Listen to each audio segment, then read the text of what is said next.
So what if the absolute best place to learn wasn't a classroom at all? Today we're going to dive into that very idea through the eyes of the incredible author and neurologist Oliver Sacks.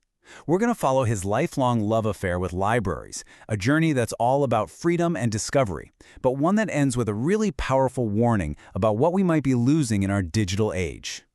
This quote right here, this is the key to everything. You see, Sacks saw this huge difference between being a passive pupil, someone who just gets told what to think, and an active learner, someone who actually carves out their own path. And that single idea, that distinction, it defined his entire life, and it's exactly why libraries, not schools, became his real home for learning. And that whole journey for him, it all started in what he called his favorite room in the house. And believe me, it wasn't just a room with some books in it. For a young Oliver Sacks, it was the start of everything. I mean, you can almost smell the old paper and the wood, can't you? This oak-paneled room was his quiet sanctuary. And it was this amazing mix. You had his parents' serious medical books on one shelf, and right next to them, his brother's adventure stories. It's really no wonder that if he was ever late for dinner, his family knew exactly where to find him, just completely lost in a book. And for Sacks, reading was never a passive thing. When he'd pick up a book like The Jungle Book, he wasn't just reading about Mowgli, he became Mowgli. The stories were like a launch pad for his own imagination. So you see, the library wasn't just a place to get information, it was a place where he could really find himself. So from that cozy sanctuary at home, his whole world just exploded outwards. He ventured into what he called the library, like the original, the ultimate library for him, the Wilsonin Public Library. And this, in his mind, is where his real education really got started. And this contrast says it all, doesn't it? On one side, you've got school, kind of passive, pretty rigid, just following someone else's plan. But on the other side, you've got the library. Totally active, completely free, and driven by nothing but his own curiosity. This is the spot where he finally stopped being a pupil and truly became a learner. Now, as Sacks got older, his appetite for knowledge just got bigger and bigger. So his journey took him from that cozy public library to the massive, almost sacred halls of university libraries. Each one was ready to feed a new, more specialized kind of hunger for knowledge. You can pretty much trace his whole intellectual journey right here. His hunger for knowledge just kept pushing him to new places. His school library was great, but it wasn't enough for his science obsession. So what does he do? He gets a special pass to the Science Museum Library just so he can read these huge chemistry books. And then, at Oxford, he was basically in paradise, stumbling across forgotten authors in the famous Bodleian Library and getting lost in what he called a subterranean maze of books at Queen's College. And just think about the kind of stuff you found there. This wasn't just about reading text. He discovered forgotten writers. He literally held incunabula. We're talking books printed before the year 1501 in his own two hands. He saw original editions of Darwin. That physical, real connection to the past gave him this deep sense of history that, let's be honest, you just can't get from a screen.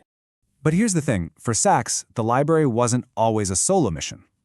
Later in life, when he was in New York at the Albert Einstein College of Medicine, it became a different kind of sanctuary, a place for community, for connection, and for some amazing happy accidents. He talks about this absolutely wonderful idea, serendipity. You know that feeling, right? That pure joy when you're just wandering through the shelves and your eyes land on some treasure you had no idea even existed. It's a special kind of magic that a targeted digital search just can't copy. A physical library is actually designed for these kinds of discoveries. And the library was also a very human place. He talks about that quiet feeling of companionship with other readers, those whispered conversations that might start up in the stacks when two people happen to be looking for the same old bound journal from, say, 1890. Moments like that could spark lifelong friendships, all built around a shared love for the look, the smell, and yeah, the actual physical heft of a real book. Okay, so this has been a really beautiful journey so far. But this is where it takes a very dark, very dramatic turn. Because for Sacks, what happened next was nothing short of the murder of the very institution he loved. The turning point really came in the 1990s. Sacks started to notice this huge shift. The students were still in the library, but they weren't looking at the books anymore. They were all looking at screens. What Sacks was seeing was the total breakdown of the entire learning world that he loved so much. The digital world, which started as just a tool, was now taking over. For a whole new generation of students, the physical books on the shelves weren't treasures anymore. They were just in the way. Everything they needed was supposedly digitized. So when Sachs went back to his old college library and saw the shelves, once overflowing with books, now nearly empty, he was absolutely horrified. He found out that most of the books, we're talking centuries of journals and knowledge, had just been thrown out. And his reaction, in his own words, was that a crime had been committed. It was a deep, gut-wrenching loss. So after going on this really emotional journey with him, it's worth asking, what's the core message here? What is Sachs really trying to get us to understand? It really all boils down to these three powerful ideas. First, serendipity, that magic of the unexpected find that can completely change how you think. Then, intellectual freedom, the idea that the library is a space where you are the boss of your own education. And finally, the physicality of knowledge, this crucial idea that a book is more than just words. It's an object with its own history, its own feel, and its very presence matters. And so, Sachs leaves us with this powerful question, one that is more relevant today than ever before. We've gained incredible access to information. There is absolutely no doubt about that. But in that rush to convert everything to pixels, what essential human experiences have we lost along the way? It's a question worth thinking about the next time you... All right, let's dive in. Today, we're taking a deep look at one of society's oldest and most important structures, marriage. But we're not going to be talking about wedding cakes or rom-coms. Nope. We're going to look at marriage as a piece of social architecture, a blueprint that shapes not just two people's lives, but the entire society around them. So to really get it, we have to start with a really big question. Seems pretty simple, right? I mean, it's about love, it's about commitment, it's about two people building a life together. But what if I told you that's only half the story? From a sociological point of view, there's a much bigger system at play here. Okay, so here's the key idea. Marriage is what sociologists call a social institution. The best way to think about it is less like a private deal between two people and more like a pre-existing framework. It's a whole set of rules and expectations that are already there, long before any couple says I do, connecting them to the much wider worlds of law, economics, and culture. So here's how we're going to break this down. First, we'll look beyond the couple to see the bigger picture. Then we'll get into the fascinating idea of how marriage helps discipline our modern desires and gives us a kind of template for life. From there, we'll see how it creates something called social capital, look at its 6 core ideals, and finally wrap it all up by understanding why this institutional view is still so powerful. First things first, a marriage is always more than just the two people in it. Even though we experience it as this deeply personal, private thing, it's also very public. It's shaped by a whole set of legal and social boundaries that have nothing to do with a specific couple, which actually leads us perfectly into our next point. To really get a handle on how this whole institutional framework works, we've got to bring in a true heavyweight, the legendary sociologist Emil Durkheim. He had this really powerful theory about why marriage became so crucial, especially in the modern world. Durkheim started by pointing out a problem with modern life. See, for most of us, our basic needs for survival are met. So what do we want instead? We want luxury, comfort, status. And the thing about those desires is that they have no natural off switch. They can just keep growing, leaving us feeling kind of restless and unsatisfied. So, what's the fix? Well, for Durkheim, institutions like marriage provide what he called a salutary discipline. It sounds a little harsh, but it just means a healthy and beneficial structure. It helps to rein in those limitless impulses, it channels our ambitions, and it creates a kind of moral balance in our lives. Now, that quote is just fascinating, isn't it? When he says marriage closes the horizon, that sounds bad, like you're being trapped. But he meant the complete opposite. For Durkheim, it's not about being limited, it's about being focused.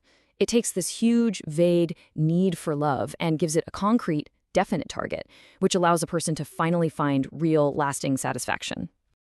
And this whole idea of a pre-built structure, it really snaps into focus when you put marriage side by side with its modern alternative, cohabitation, or just, living together.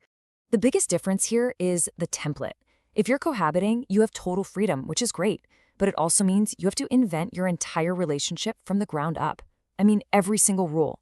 How do we split the bills? What's our relationship with our in-laws? Or are they even in-laws? There isn't even a standard word for your partner. Marriage, on the other hand, comes with a blueprint. It's an enforceable contract with a set of social expectations that pretty much everyone understands. And you can really see that difference laid out here. On one side, cohabitation is a big question mark. It's freedom, sure, but there's no clear map. On the other side, marriage is a formal contract, backed up by law and custom. I mean, think about it. When someone says, "This is my husband," that simple phrase communicates an entire system of meaning and obligation that everyone in the room gets, instantly. Now, this system of obligations brings us to another really cool concept. Marriage isn't just a moral or legal thing, it's also a powerful engine for creating something called social capital. Social capital isn't money you can hold in your hand. It's the wealth that exists in your relationships. It's the trust that lets you ask a neighbor to watch your house. It's that network of family you know you can call in an emergency. It's all the knowledge and support that flows through those connections. And marriage, it is a social capital factory. The moment you get married, you are instantly plugged into a whole new network of relatives and friends. It weaves this tight web of long-term obligations, creating a super reliable support system. It establishes you in a community, which helps build a reputation of trustworthiness. It's a massive, if invisible, asset. So if marriage is an institution with a template, what are the actual rules in that template? Well, sociologist Stephen Knock pinpointed 6 core ideals that have historically defined what he called normative marriage, at least in America. All right, let's just tick them off. First, it's expected to be voluntary, something you choose, and between mature adults. Historically, it's been defined as heterosexual. The template also included the husband as the main earner, a strict expectation of sexual faithfulness, and the idea that the couple would eventually become parents. Now, and this is a really important point, the source makes it very clear that many modern marriages challenge or completely reject some of these ideals. But for a very long time, this was the basic blueprint embedded in our society. Okay, so let's pull all these different threads together. Why does any of this matter? Why is it so important to see marriage as this big, powerful institution? What does it do? You can really boil it down to 3 main pillars. First, it's a form of social control, guiding our behavior and our goals in ways that society generally approves of. Second, it gives us a unique identity. Being a husband or a wife is a public status unlike any other. And finally, it provides stability. It creates those boundaries that, to go back to Durkheim, stop our universe of desire from just flying apart. And this graphic right here just pulls it all together beautifully. You can see the whole flow. Personal attraction leads to a formal contract, which provides structure for your life. That structure then builds social capital and assigns you these well-understood roles, all of which contributes to broader social stability. It's the complete architectural plan, showing how a private relationship supports a public good. And all of this leaves us with one last massive question. This blueprint, this institution, has been unbelievably durable for centuries. But our world is changing, right? Our ideas about gender, family, and work are evolving fast. So the question for us is, which parts of this blueprint will last, and which parts are going to be torn down and redesigned for the future? That's definitely something to think about. Thanks for joining. Welcome to The Explainer. So we live in this age of just endless data, right? AI, instant information. We have more knowledge at our fingertips than ever before. But here's the big question. Are we getting any wiser? Today, we're going to dig into that using Bertrand Russell's incredible essay on knowledge versus wisdom as our guide. And Russell, man, he just cuts right to the chase with this really powerful idea. He basically says, look, our knowledge has just exploded. It's grown exponentially. But our wisdom, it's kind of stagnated. It's just not keeping up. And that creates a seriously dangerous gap. He saw this as, and this is not an exaggeration, a profound threat to all of humanity. Think about it. Our technical skill, our ability to do things is just racing ahead, way faster than our wisdom to ask, hey, wait a minute, should we be doing this? So, okay, what even is wisdom then? It's a big word, right? But for Russell, it's not some fuzzy, mystical thing you can't pin down. Nope. He gives us this really practical framework, basically built on what we can call 4 essential pillars. First up, it all starts with what he calls a sense of proportion. And this is absolutely crucial. It's the ability to just take a step back and see the whole picture, not get totally bogged down in the super specialized details that are right in your face. And this is a perfect example of the trap of being too specialized. A scientist might achieve something incredible, right? Like lowering infant mortality, which is amazing. But if you don't have that wider, wiser perspective, that one great thing can accidentally create a whole bunch of devastating new problems like, whoops, now we're straining the global food supply. But, just seeing the big picture isn't quite enough. The second pillar forces us to ask a really important question. What's all this knowledge even for? It's all about connecting what we can do with what we should do, tying our skills to positive goals for humanity as a whole. And here's a kind of terrifying example of that. The philosopher Hegel. This guy had an immense, almost encyclopedic knowledge of history. But because it wasn't guided by a truly humane purpose, all that knowledge got twisted. It was used to justify nationalism and ultimately help sow the seeds of war. That's a powerful and scary thought. All right, the third pillar gets a bit more personal. It turns the focus inward. This one challenges us to break free from what Russell calls the tyranny of the ego. And what does that mean? It means getting past our own personal biases, our own selfishness, and our obsession with just what's happening right here, right now. Russell actually paints this as a totally natural process of growing up. Think about it. We all start out as infants, right? We're pure egoists, concerned only with our own immediate needs. So wisdom is really that journey of expanding our world, of learning to genuinely care about people and places and ideas that are way outside of our own little bubble. And that brings us to the final pillar. And this one kind of ties everything together. It's all about empathy. See, true wisdom isn't just about being a big picture thinker, it's about being a big picture feeler. It's about making sure your compassion is just as big as your brain. When you have that, you can finally step outside your own biases. It's what helps you see the actual human being in your enemy, not just some cartoon villain. And it teaches us a really hard but important lesson, that holding on to hatred often ends up hurting us way more than it hurts them. Okay, so this all sounds fantastic, right? But it begs a huge question. Can you actually teach wisdom, or is it just something that a few lucky people are born with and the rest of us are out of luck? Well, Russell's answer to that is a big, resounding yes. But, and it's a big but, to make it happen, he believed we need a fundamental shift in the entire purpose of education. We need to stop focusing on just churning out narrow specialists and start focusing on cultivating true citizens of the world. He even argued that just hating evil is, in a weird way, its own kind of prison. It ties you to the very thing you despise. The only way to really break free, to actually make the world a better place, is through understanding. And that includes trying to understand people we profoundly, deeply disagree with. And this isn't just some nice idea, some pie-in-the-sky theory. History is actually full of examples. Russell points to leaders who managed to combine incredible knowledge with profound wisdom. And because they had both, they could navigate these really fanatical, crazy times with both grace and incredible effectiveness. And all of this builds up to Russell's final, and I mean really urgent warning. It was a powerful message back when he wrote it, and honestly, it's only gotten louder and more relevant for us today. Here's the scary part.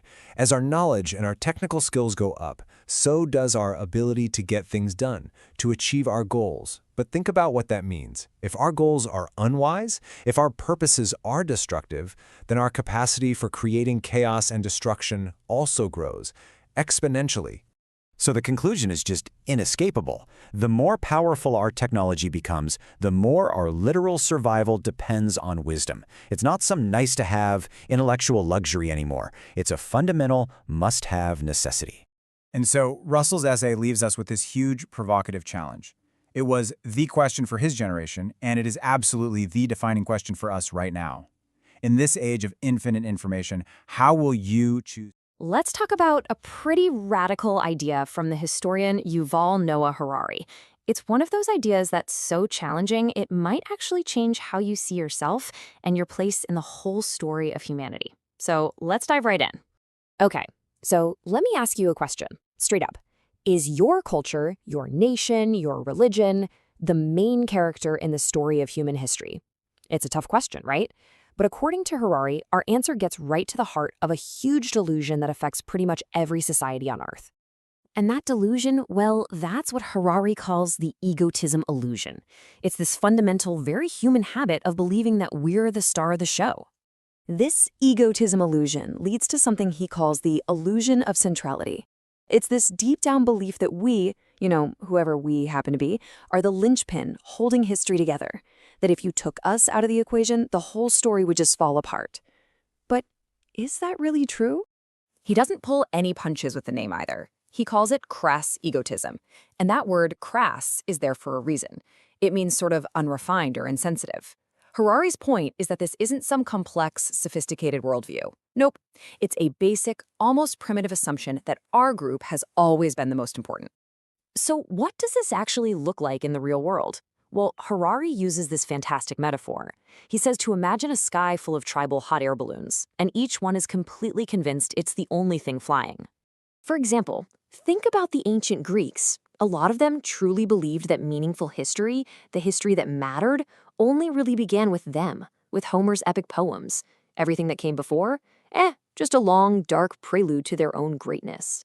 Or you can look at certain Chinese nationalist narratives that have argued other cultures are really just pale imitations of Chinese originals. You see the pattern here, right? It's not just about feeling proud, it's about trying to establish dominance in the story of humanity. And sometimes these beliefs can get, well, pretty extreme.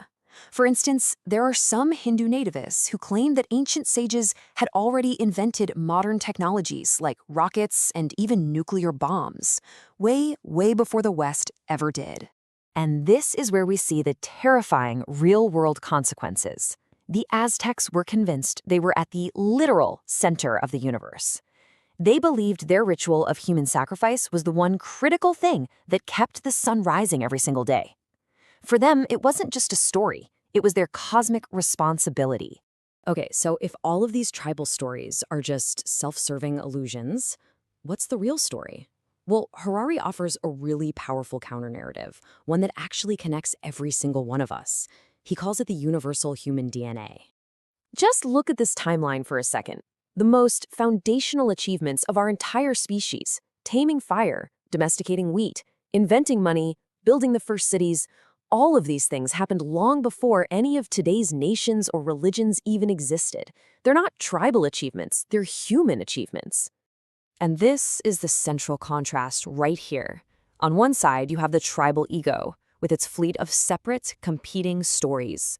And on the other, you have the universal DNA, the single shared story of our common ancestors, and the achievements that belong to all of us. This brings us to Harari's ultimate point. Understanding this shared history isn't just some academic exercise. He argues it's a matter of survival, and it all starts with one crucial quality: humility. So why does this matter so much right now? Well, because every single time history is used as a weapon to claim that one group is superior, it prevents us from working together. Fostering a sense of global responsibility isn't just some nice idea. It's the only way we can tackle the big global challenges, like climate change, pandemics, or nuclear weapons. It means we have to consciously let go of those dangerous illusions. And I want to leave you with this powerful quote from Harari that just sums it all up. Solving global challenges requires letting go of illusions of cultural superiority. That's the core message. Real progress begins the moment we stop arguing about who the main character is and start working on the script together. To really get a handle on Harari's argument, it helps to lock in a couple of the key terms he uses. Think of it as adding them to our mental toolkit. First up is linchpin. A linchpin is literally the pin that holds a wheel on an axle. So when a culture sees itself as history's linchpin, it believes that without it, the whole human story would just fly apart. It's the very essence of that illusion of centrality. And finally, egotism. Now, this isn't just about pride. It's an undue, an excessive sense of self-importance. By applying it to entire groups, Harari is saying we're dealing with a collective delusion. In the antidote, the one thing that can ground us back in reality and let us solve our shared problems is humility. It's a simple idea that, as he argues, might just be powerful enough to change the world. Welcome to The Explainer. So today we're going to tackle a real modern paradox. And we'll do it by looking at the work of a couple of really sharp thinkers, historian Samuel Moyn and philosopher Yuval Noah Harari. So let's start with the big question, right? The one that's at the heart of this whole thing. We're living in a time where human rights are, more celebrated than ever before. But at the exact same time, the gap between the super rich and everyone else is just staggering. So how is that possible? How can both of those things be true?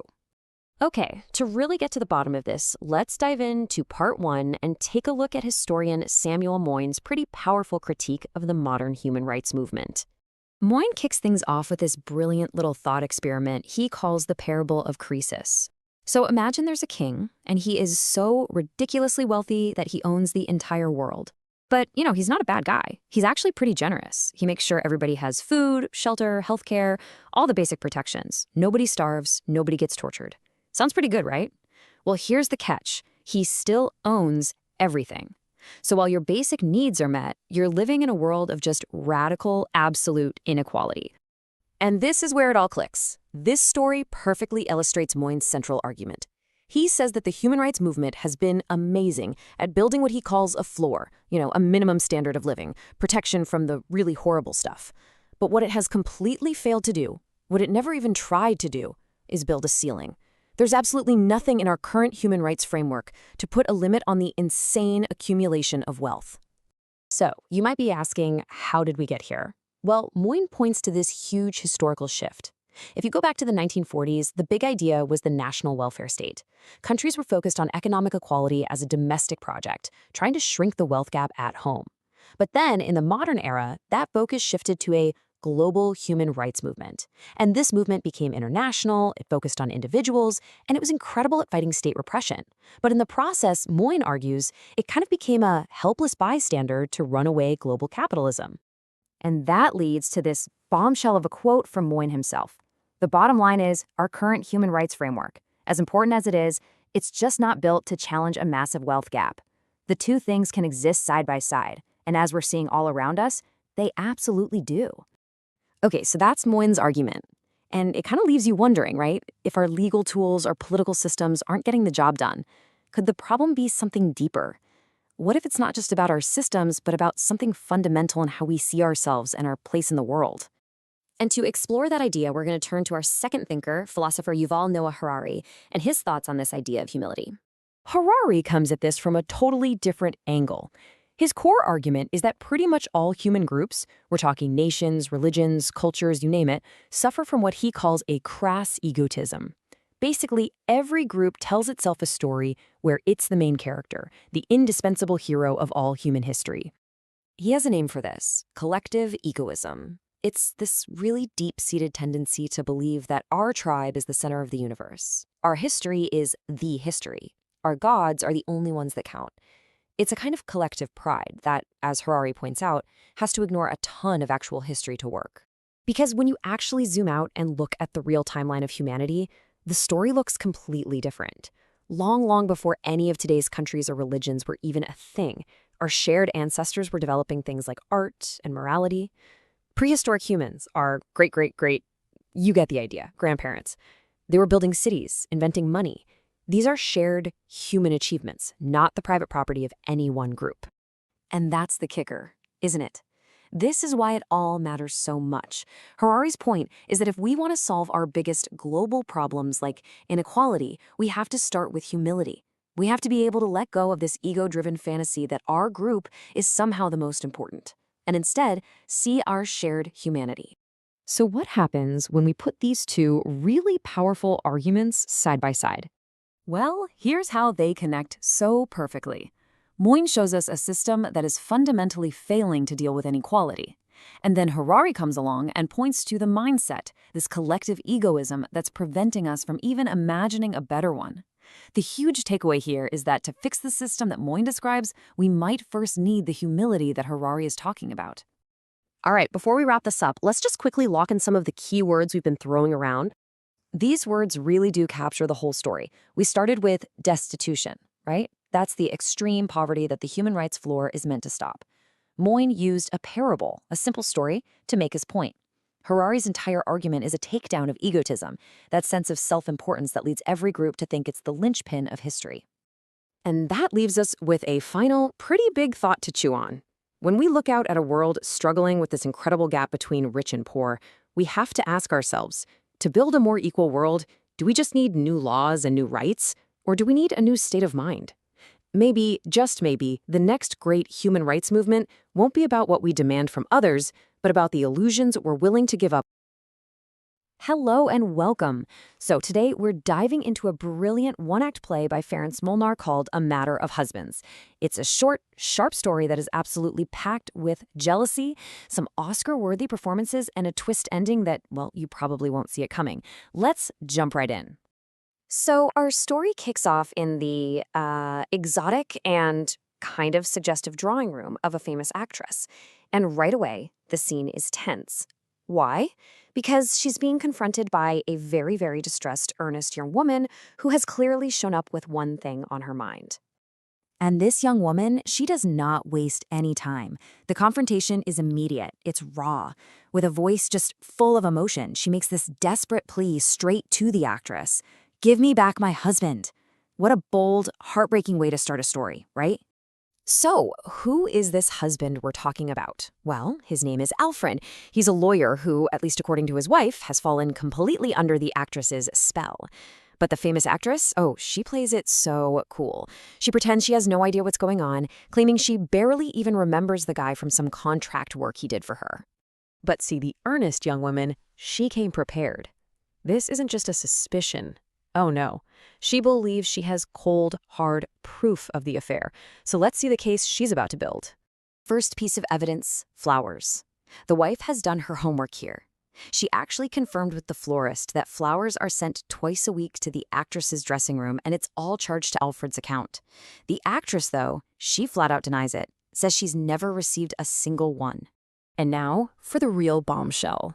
The wife pulls out a letter she found on Alfred's desk. It's short, it's affectionate, and to her, it is absolutely damning proof. And the actress's response to seeing it, just a simple, "Oh." It's so perfectly ambiguous, it's brilliant. And this right here really gets to the heart of the wife's despair. She feels like she just can't compete. On one side, you have her simple, plain, in her own eyes.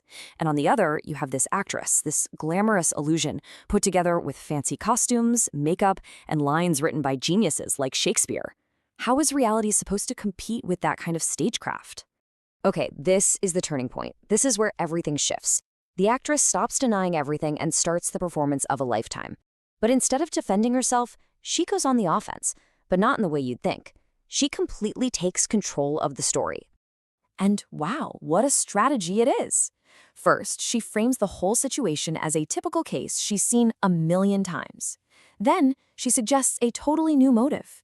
She claims Alfred isn't trying to leave his wife.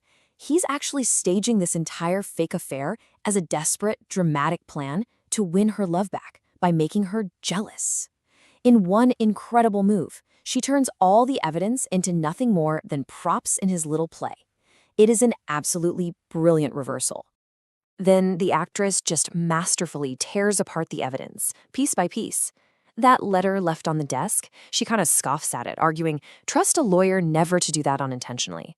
She says it was obviously meant to be found. And the flowers?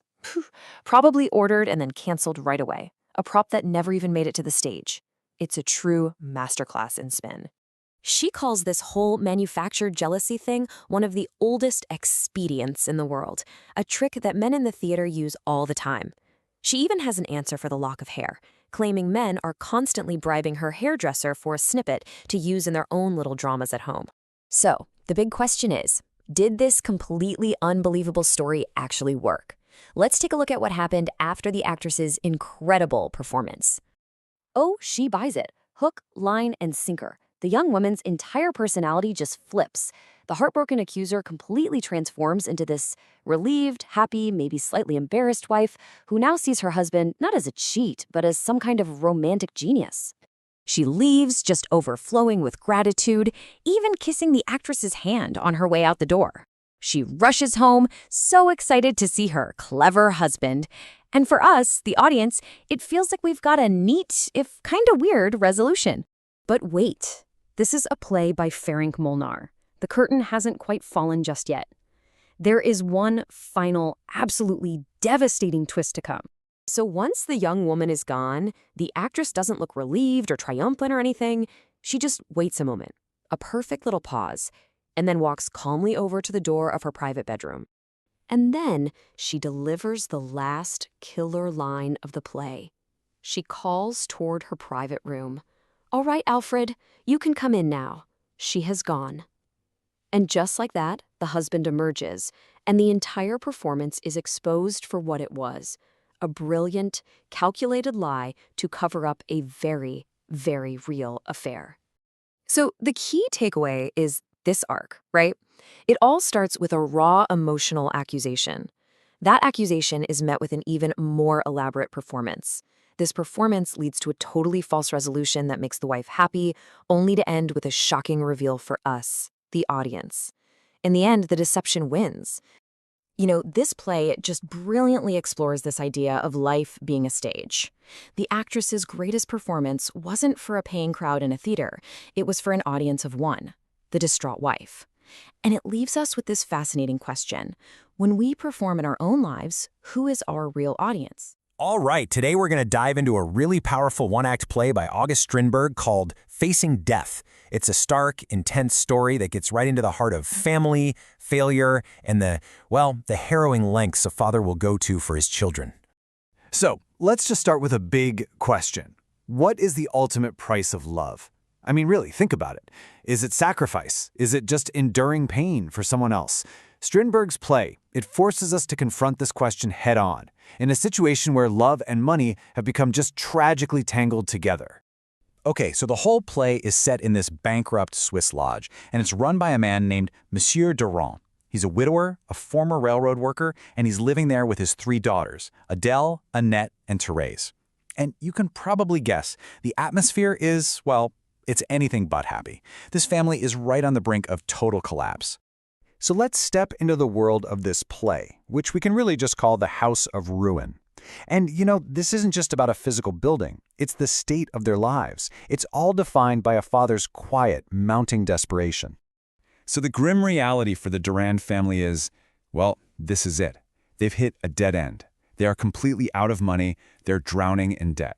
And the local shops, they've cut them off. No more credit for bread or meat. Starvation isn't some far-off threat. It is literally knocking at their door. And right at the center of this whole storm is Monsieur Durand. He's not a king, he's not some nobleman, he's just an everyday guy, a former railroad worker trying to make ends meet. And despite this crushing poverty and the constant rejection he faces, from his own family no less, his one single-minded focus is on securing a future for his daughters. He is the play's tragic, suffering heart. But, the money problems are really only half the story. The real tragedy here is the emotional one, which builds what you could call a wall of contempt right inside the family. This family isn't just poor. It is fundamentally broken and completely divided against itself. Yeah, the family is just split right down the middle. On one side, you've got Monsieur Durand, and he's driven by this selfless, if totally desperate love. And on the other side, you have his daughters. They don't see a loving father. All they see is the man they blame for their ruin, and they show him nothing but pure contempt. So you have to ask, how did it get this bad?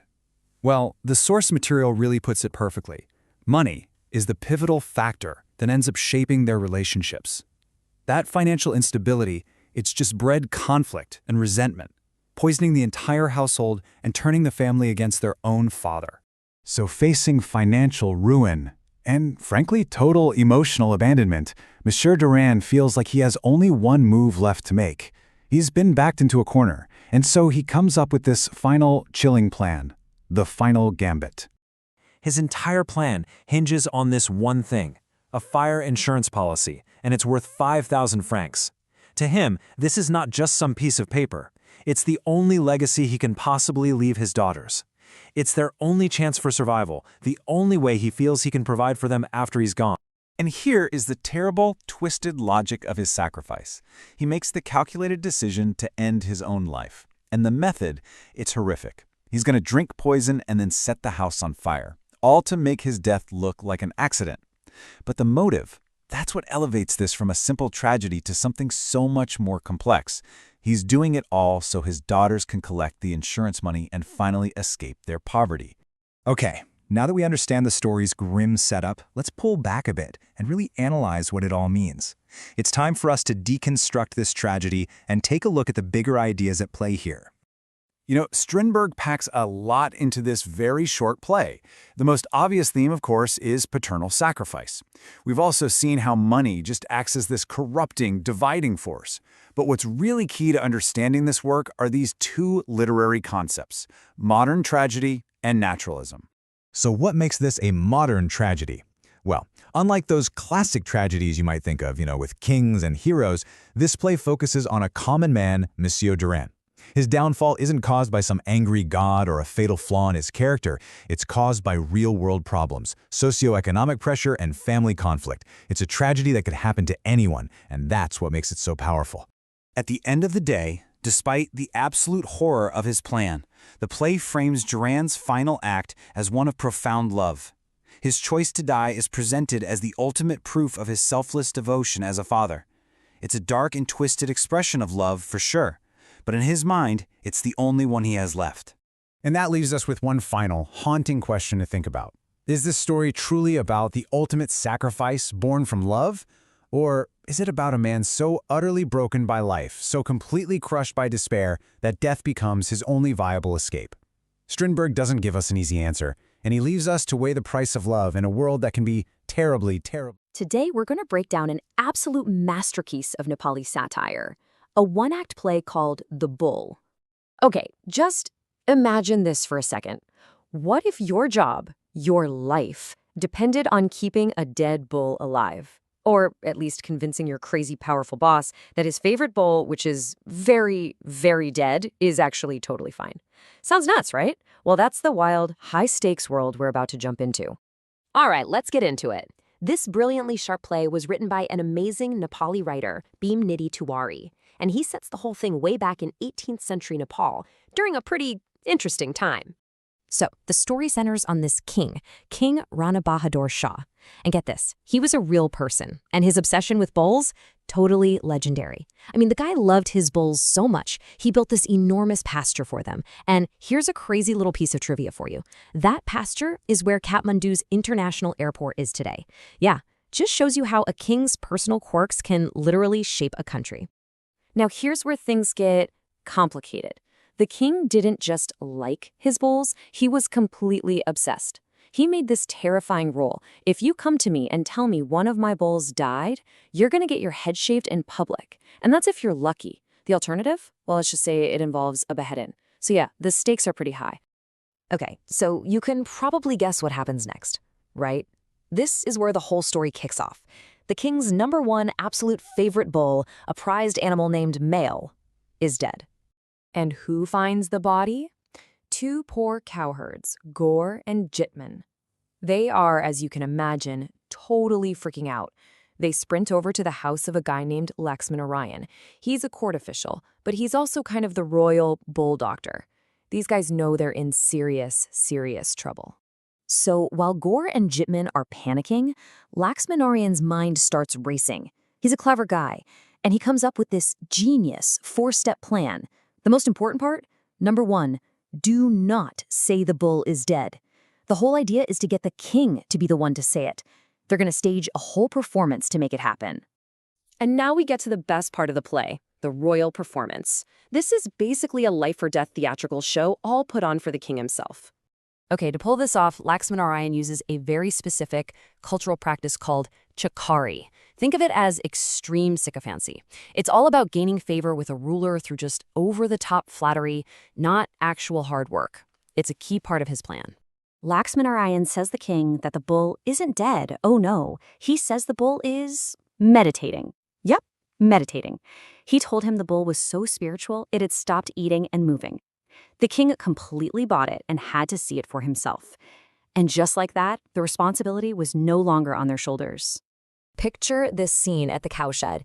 Gaur is there fanning the dead bull. Jitman is massaging its feet. They are putting on the performance of a lifetime, trying to make it look like they're nursing a sick animal back to health. It's absolutely brilliant. So the king shows up, all concerned. He tries to feed the bull a banana. Nothing. He checks its ears, its tail, still nothing. And then, finally, the king himself says the words they were all terrified to say. And the second the king says it, bam, the cowherds just erupt into this totally fake, completely theatrical grief. They're wailing, they're crying, they're throwing themselves onto the dead bull. They're so dramatic, they actually earn the king's sympathy and even his praise for being so loyal.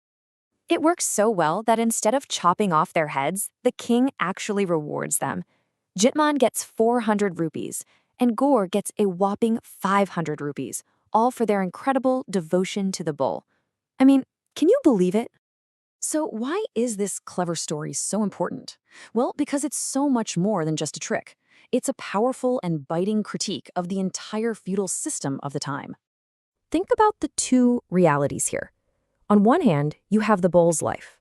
This animal has a thick mattress, gets fed fine rice and lentils, and even has servants fanning it. And then you have the humans. They're sleeping on straw, living in constant fear of being beheaded and forced to flatter their way through life just to stay alive. It's a stark, brutal contrast. So the core themes are pretty clear. You've got this biting satire on feudalism, the dehumanization of common people, and this whole culture of chicory, that sycophancy. But you know what? It also really highlights the power of wit and the sheer will to survive. So, after all this absurdity and high-stakes drama, why does the bull endure? What's the play's lasting message that we should take away from all this? Well, at its heart, it's a masterclass in survival and satire. It really shows how cleverness and quick thinking can be used to fight back against a totally irrational system. It's all about the common person using their wits to overcome incredible odds, a powerful tribute to resilience. And hey, just to help you out, here's some vocabulary from the play. We've talked about chicory, which is that extreme flattery. Bage is a respectful term, kind of like for grandfather.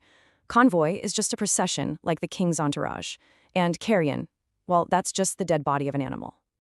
So, let me leave you with this question.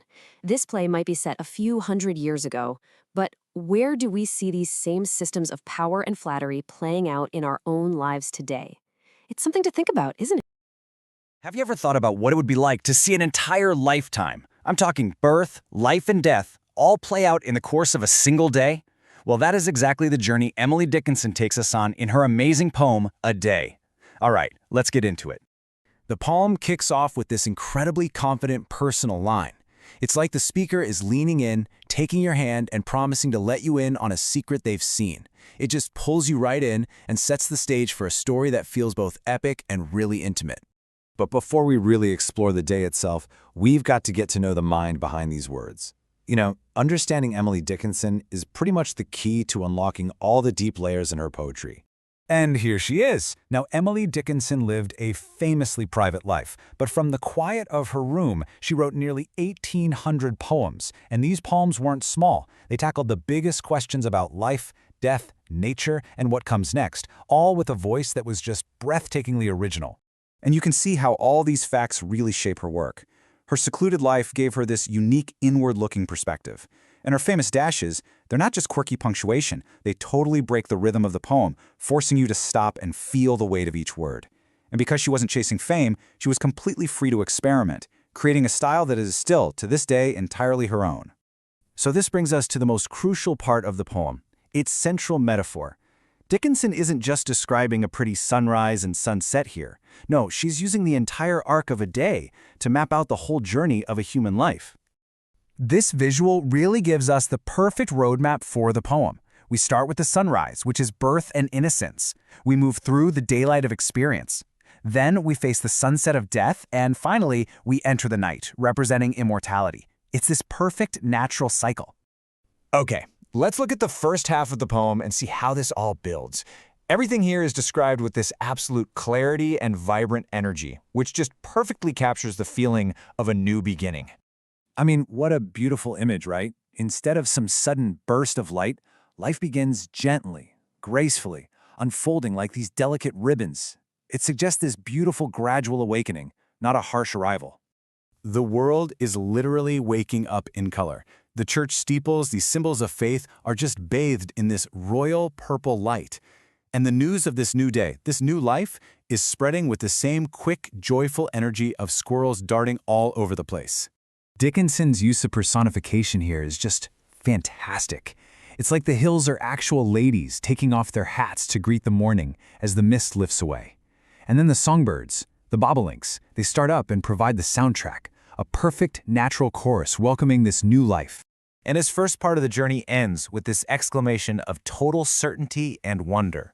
The speaker knows exactly what this beautiful spectacle is. It represents the innocence of birth, a time when things are just clear, wonderful, and you don't question them. But then, the poem pivots. The tone shifts completely. If the sunrise was all about certainty, the sunset is all about a deep, profound, and very human mystery. All that confidence we just felt, well, it starts to fade away. This line right here, this is the heart of the entire poem. The speaker, who was so sure about the beginning, is completely mystified by the end. And it makes sense, doesn't it? While we can all witness a birth, no one can truly describe the personal experience of death. By its very nature, it's an unknown. So what does the speaker see instead? A purple stale. Think of it like a little staircase over a fence. It becomes this threshold between life and whatever comes next, and climbing it are little yellow boys and girls, which is just this beautiful symbol for the rays of the setting sun, or maybe even for human souls, gently completing their journey. As the journey concludes, this gentle guiding figure appears. This isn't some terrifying grim reaper. It's a calm presence who closes the gate of the day and peacefully leads the flock, the souls, into the quiet of the night. And you might be asking, what is a domine? Well, it's an old word for a schoolmaster or a pastor. And that word choice is so important.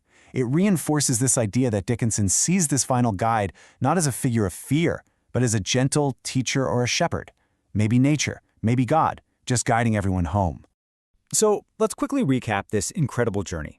Dickinson has taken us all the way from the bright, certain dawn of birth to the gentle, mysterious twilight of death, all within the span of a single, beautifully described day. So what are the crucial things to remember?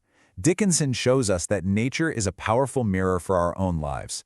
She maps out that universal path from the clarity of innocence to the complex wonder of experience. And ultimately, while she totally acknowledges that death is a profound mystery, she paints it not as an end to be feared, but as a peaceful passage, a gentle herding of the flock into the night. Part of what makes this poem so powerful is Dickinson's precise and vivid choice of words. So let's quickly break down a few of the most important ones to really appreciate her artistry. So think about amethyst. It's not just purple. It's the rich, royal color of a sacred moment. Bonnets personify the hills, making nature feel alive and familiar, kind of like a neighbor. The sound of bobolinks fills the morning with pure joy. And the style, as we saw, isn't a wall but a passage, a way to move from one state of being to another. Every single word is a choice that just deepens the poem's meaning. And that brings us to our final thought. Dickinson's poem is so much more than a beautiful observation.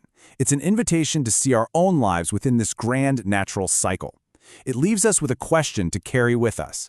Are you in the bright sunrise of youth, the full daylight of experience, or the reflective, beautiful sunset of a life well lived? Welcome to The Explainer. Today we're diving into this really short but incredibly powerful prayer. It's all about a feeling we all know deep down, that simple hope of just seeing another sunrise. So imagine this. What if you weren't sure you'd even see tomorrow? Well, the poem we're looking at today grapples with that exact question, and it was written by someone who, tragically, knew his own time was running out. All right, so we are jumping into Every Morning I Wake. It's this beautiful, profound piece by the one and only, the legendary Welsh poet Dylan Thomas. Now, what's really interesting is that this piece isn't just a standalone poem. It's actually an excerpt from his super famous radio play Under Milk Wood. And you gotta know, Thomas wrote this in the final, really difficult months of his life. And you can just feel it, That deep sense of mortality, that longing for something more. It's in every single line. Okay, before we get into the nitty-gritty line by line, let's talk about the three big ideas that are really the engine of this prayer. First up, there's divine providence, this idea of a watchful, protective God looking over us. Then you've got human duality, the fact that, hey, we're all a mix of good and bad, right?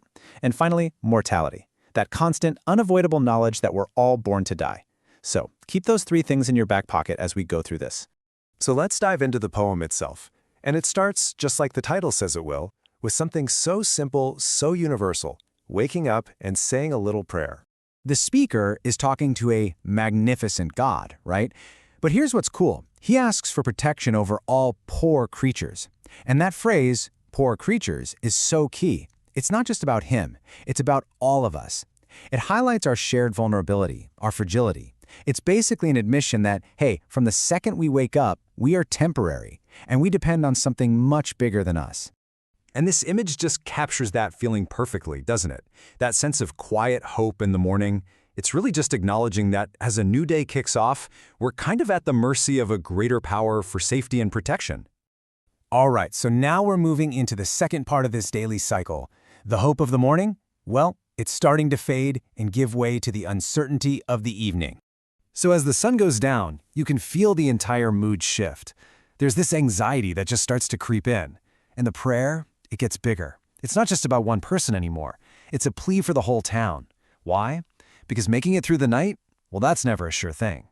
And he uses that phrase, touch and go. It's just perfect, isn't it? It captures that razor-thin line between life and death. The night becomes this big unknown, a time when things could just end. It makes this evening prayer not just a nice thought, but a totally crucial ritual for, some peace of mind. So, faced with all this uncertainty, the speaker makes this incredibly heartfelt plea. And it's not just about surviving, it's about asking for merciful judgment. This is where Thomas gives us such a compassionate and, I think, realistic view of people. He's not trying to say anyone is perfect, not at all. He's basically just saying, look, we're all flawed, we're complex, we're a jumble of good and bad. And that is the very heart of his plea.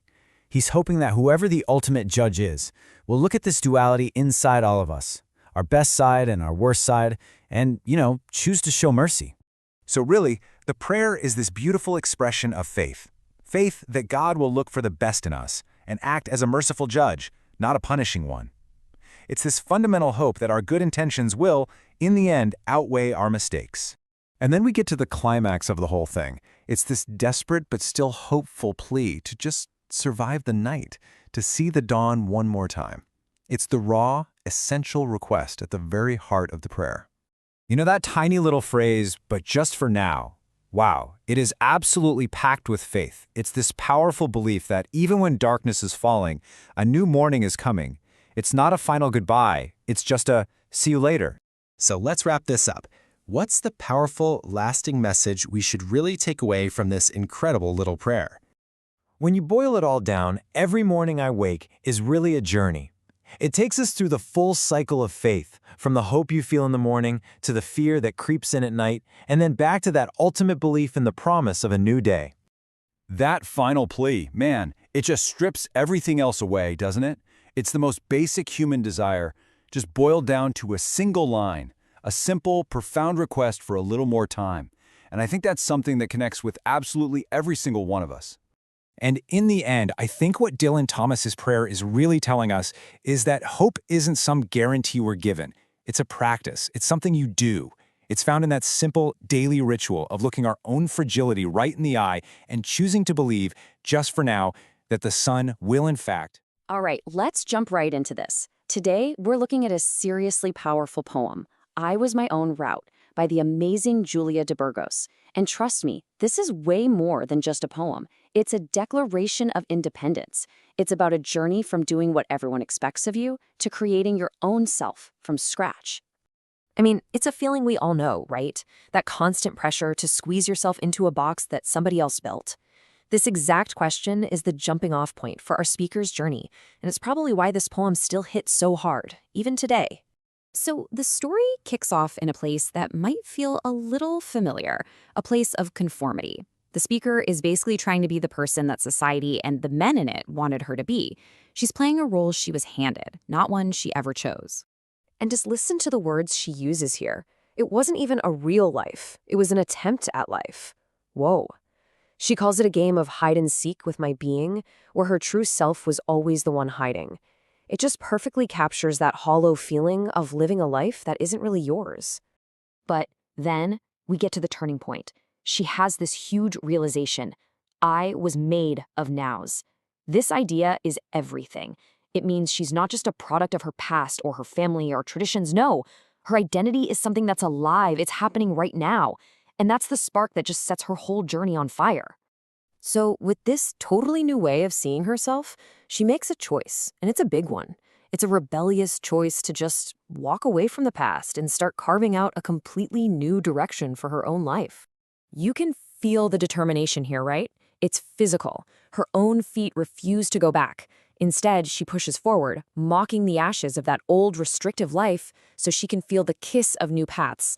The language is just, wow, it's electric. But you know it's not going to be that easy. Breaking free never is. The second she steps onto her new path, the old way of doing things fights back. And it fights back hard. And it is immediate. The second she decides to be her own person, she's met with this intense pushback. Her choice to be free is treated like a threat. So who's fighting her? The poem calls them the old guard. You can think of this as all the forces of tradition and patriarchy. That whole rigid system that wants to keep things the same. It tries to pull her right back into those old roles you can see here. And this fight is ugly. It's violent. This isn't just a friendly disagreement. The image of her back being ripped by these desperate flapping wings, it tells you just how painful and brutal it can be to break away from the rules society sets for you. But even through all that pain, she keeps going. And that brings us to the absolute high point of the poem, this incredible internal transformation where she finally finds what true freedom feels like. You know, this isn't a freedom that somebody else gives her. This is a feeling that grows from the inside out. It's this new sense of balance she finds where her life and her path are finally in sync. And this is where her whole identity just expands. She's not just one woman from one place anymore. She becomes a blossom of all the soils of the earth. She's connected to everything, but she's not trapped by any single story, past or future. She becomes absolutely timeless. So we come to the final act. This is where her new self is put to the test, and she proves to everyone and herself that this change is for real and it's permanent. Just look at the difference here. The old world, that old guard, they still think she's going to show up for their fancy regal parade, that she still wants their approval. But her reality couldn't be more different. The poem says her desire has warped. She just doesn't fit in their world anymore. And more importantly, she doesn't want to.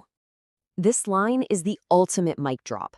That societal approval she was raised to chase, it's completely meaningless to her now. It's just left waiting, because she's already gone. She's on her own route. Okay, so let's quickly recap this incredible story, because that's really what it is, a journey of someone building themselves from the ground up. It all starts here, trying to live up to male expectations. Then comes the choice to walk forward, which leads to that brutal battle with the old guard. But through that fight, she finds her own internal liberation. Her identity expands, becoming this universal blossom. And in the end, she finds her own route, on her own terms. So what are the big ideas to take away? First, personal sovereignty. Your life has to be guided by your own truth. Second, the old guard. It's a perfect metaphor for all that social pressure that hates change. And of course, that game-changing idea of an identity of nows. The idea that you are not your past. You are who you choose to be in this very moment. And so much of the poem's power is in the specific word she chose. Promissory isn't just about land, it's about land full of promise. Whiplash tells you this was a painful struggle. When she moves beyond epochs, she becomes timeless. The regal old guard is stuffy and superior. Her old desires have warped into something new. And homage is the respect she finally realizes she doesn't need from anyone else. And so we end here with a question for all of us. Julia de Burgos basically gives us a roadmap from being trapped to being free.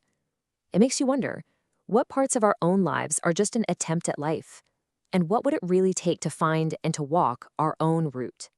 Have you ever read something, maybe something short that just completely changes how you see the world? Well, today we're diving into a piece exactly like that. It's Ben Okri's poem, The Awakening Age. And let me tell you, it might be brief, but its vision for our future, it is absolutely massive. The whole thing kicks off with this really profound question, and it gets right to the heart of, everything going on in our world. It asks, what if our shared history, with all its messiness and its triumphs, could actually be the very thing that brings us together, instead of what tears us apart? Now, to really get this poem, you have to know a little about the poet, Ben Okri. He's this celebrated Nigerian author, a Man Booker Prize winner, and his perspective is just so unique. See, he grew up in both London and Nigeria, and his whole worldview was shaped by the Nigerian Civil War and this incredibly rich tapestry of African myths. You can just feel that depth in every single line he writes. So, what is the Awakening Age really all about? Well, at its core, it's this powerful call to action. It's a plea for a new kind of global consciousness. It paints this incredibly hopeful picture of moving all of humanity away from these endless cycles of poverty and conflict and toward a future that's actually built on solidarity and peace. Okay, so the poem itself is structured like a journey. It's designed to take us from a place of hardship and struggle and guide us toward enlightenment and real hope. Let's walk through it together. It opens by speaking to travelers directly. It says, O ye who travel the meridian line, may the vision of a new world within you shine. Now that meridian line, that's not just some line on a map. It's symbolic. It represents the global journey of all of us, especially migrants, and it suggests we're all part of one single, interconnected story. And then the poem builds on that. It speaks directly to those who've suffered the most.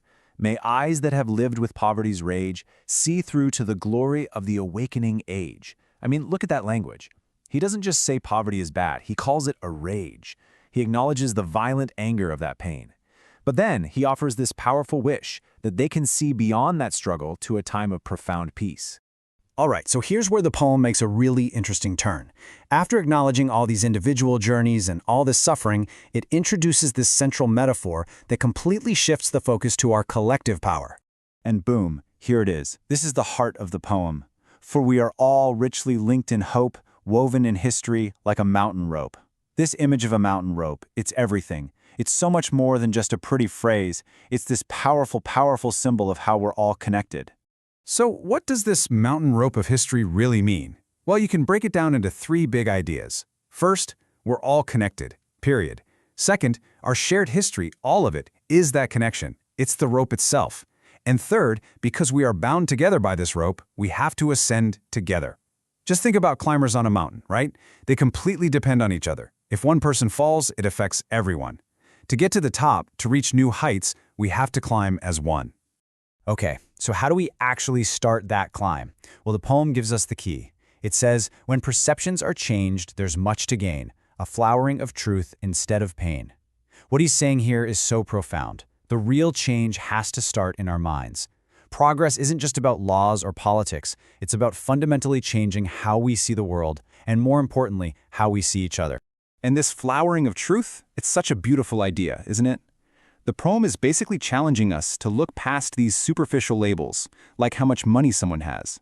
It argues that if we can stop judging people by their economic status, we allow their real value, their wisdom, their work, their creativity to finally bloom and be seen by everyone. Then Okri just comes right out and says it, powerfully and directly. There's more to a people than their poverty. There's their work, wisdom, and creativity. This is such a direct hit on a world that so often measures a person's worth in dollars and cents. The poem insists that the real treasures of humanity, the real gold, are found in our minds and in our spirits. And all of this leads us to the poem's grand finale, its conclusion. It paints this picture of what this new world, this awakening age, could actually feel like. And he sums it all up in this one beautiful image, a loving harvest. Here is the final call to action. Let's have a loving harvest of space and time, and let our fellowship be our paradigm. You know, a harvest is the fruit of hard work. Okri is saying, let the results of our collective work be peace and unity. Let our new model for living, our new paradigm, be fellowship and cooperation, not all this division. So after that incredible journey through the poem, let's just pull back for a second and really lock in that core message. So, to sum it all up, here are the big takeaways. First, all of humanity is on this journey together. Second, our interconnected history, that mountain rope, that's our greatest strength, not a weakness. Third, our true value isn't in our wallets, it's in our wisdom and creativity. And finally, the poem leaves us with this incredible message of hope. A future of peace and solidarity is totally possible if we choose unity. Now, to really appreciate the poem's power, it helps to zoom in on a few key words Okri uses. Think of these as the building blocks for the vocabulary of this new age he's describing. Okay, so the meridian line, like we said, represents that global journey. Rage is that incredibly strong word used to describe the violent suffering of poverty. Awakening, that's the crucial shift, right? Waking up from ignorance to enlightenment. To ascend means to climb upward, which stands for our moral and societal progress. The harvest is that beautiful, peaceful result of all our hard work. And finally, solidarity. That's the unity we need to make it all happen. These words are the DNA of the poem's vision. And that brings us to the end. You see, this poem doesn't just give us a beautiful vision. It leaves each of us with a personal challenge. If our shared history really is a rope that connects us all, what is one thread, just one, in that rope that you can strengthen today? That's a powerful question to carry with you. Thanks for joining me. All right, today we're diving into a really powerful poem by Abi Sabeti called Soft Storm. It was born right out of the chaos, the tumult of Kathmandu. And what's so fascinating is that it's about a kind of rebellion that doesn't shout, it whispers. It's this deep, profound response of compassion in a world that feels like it's spinning out of control. So here's our game plan. We're going to start with how this internal rebellion even begins. Then we'll walk through the streets of a city that looks perfect on the surface but is deeply divided. After that, we'll have to confront the victims of what the poet calls a mad time and listen to a silent witness. We'll also see how nature itself starts to mirror all our chaos. And finally, we'll find this fragile but incredibly powerful rainbow of hope. Okay, so let's set the scene. Our journey kicks off with the poet, Abi Sabeti, who's a huge figure in Nepalese literature. He throws us right into this moment where the violent noise of the world actually forces an awakening. It sparks this rebellion inside of him, but it's a rebellion that consciously chooses empathy instead of just more anger. So the key to the whole thing is right there in the title, Soft Storm. It feels like a paradox, doesn't it? Because we're not talking about a physical hurricane. It's an intense, powerful, emotional rebellion against injustice. But, and this is the crucial part, this storm isn't fueled by destruction. It's fueled by gentleness and compassion. You really have to see everything else through that lens. You know, the speaker's entire transformation starts with this line. He hears a tumult, just this violent uproar, but instead of fighting back with more violence, he says he crashes into an eerie stillness. And it's right there, in that quiet, unsettling moment, that he makes a choice. The choice to become soft, to follow a path of empathy. So his internal storm doesn't start with a big bang, but with this really profound, quiet decision. Now let's see how this plays out in the city. With this brand new perspective, the speaker starts walking through Kathmandu, a place he calls a seamless city. And what he means is that it looks totally smooth and perfect on the surface, but it's actually hiding these deep, really painful divisions. And wow, this just perfectly illustrates that paradox. You look on the left and you see this vibrant, wealthy side of a district like Tamil. But then on the right, hidden away in the gutters, right under the lampposts of that same seamless city, you have homeless kids crying from hunger. It's a perfect city, but only if you can afford to not see its cracks. So the poem zooms in. It moves from the city's general inequality to the specific individuals who are victims of what he calls a mad time. And this is where his soft storm really starts to pick up steam, raging against the absolute senseless cruelty he's seeing everywhere. The poem then gives us this single, absolutely heartbreaking image. A little child, just totally forlorn, wailing and looking for his mother. But the thing is, he's not just lost in the city. The poem says he's lost in the corridors of violent history. He's a symbol for all the innocence that's been destroyed by this long legacy of conflict. This line is just chilling. And it's chilling because of how absurd it is. A man is beaten for no reason, and by nobody. I mean, what does that even mean? It points to a time of total lawlessness, a society where this kind of authoritarian cruelty is so common and so anonymous that the attacker is just a faceless nobody. This is the madness the speaker is up against. So the speaker has seen these victims that society just completely ignores, and because of that, the poem brings in its most powerful and honestly most tragic symbol, an object that becomes a silent witness speaking a truth that no human is willing to listen to. And here it is, a blood-stained shirt. But look closer. The poem says it has bruised human lips. It can't speak to people because, well, people refuse to listen. So instead, it speaks directly into the earth's ears. This shirt, it represents every single silenced victim whose story just gets absorbed by the land because humanity has turned its back. This line just perfectly captures our collective denial. All the evidence of our failures, like that blood-stained shirt, it's all around us in these open museums. But we treat it like it's some distant historical exhibit we can just observe, not like a living, breathing crisis that demands we do something. History and truth are right there in front of us, but we choose to play hide and seek with them. From here, the poem just zooms way out. It expands from the chaos in just one city, Kathmandu, to a full-blown global crisis. The speaker shows us that the turmoil we humans are creating is now being mirrored by the natural world itself. And the signs are everywhere, right? The earth is getting warmer, rhododendrons, which are supposed to be a flower of spring, are blooming in the middle of winter, birds are being forced onto these strange new journeys. Everything is out of whack. Nature itself is telling the story of our tumults, reflecting just how irrational this mad time has become. So after witnessing all of this chaos, social, political, and even environmental, we finally get to the poem's conclusion. And here, the speaker makes one last, very conscious choice. He has this incredibly powerful storm raging inside him, and he has to decide how he's going to use it. And this is the ultimate expression of the soft storm. In these hard, sharp-edged times, the speaker completely rejects the idea of becoming some destructive hurricane. He doesn't want to tear things down. Instead, he says he wants to melt like a rainbow, a beautiful symbol of peace and harmony and healing and connection. His rebellion isn't one of destruction, it's one of profound, gentle hope. So the poem leaves us with this really critical question. In a world that so often prizes loud, aggressive force, Avi Sabeti is asking us to think about the revolutionary power of softness, of empathy, of a gentle but completely unstoppable storm of compassion. What can that kind of... All right, let's dive into Neighbours, a really powerful short story by the Australian author Tim Winton. At its heart, this is a story about the invisible walls we all build around ourselves, and how sometimes they come tumbling down when we least expect it. So, right off the bat, the story hits us with a big question. Can you actually build a real community when you can't even speak the same language? This is the exact puzzle a young couple has to solve when they move into a world that's completely new to them. Let's see how they handle it. So, meet our main characters, a young, newlywed couple. They've just packed up their life in the quiet, predictable suburbs and moved to the super vibrant, really noisy street that's just packed with European migrants. And, they immediately feel like total outsiders, or, as the story puts it, sojourners in a foreign land. And the culture shock, it is instant. I mean, they came from a place where neighbors were, quote, seldom seen and never heard.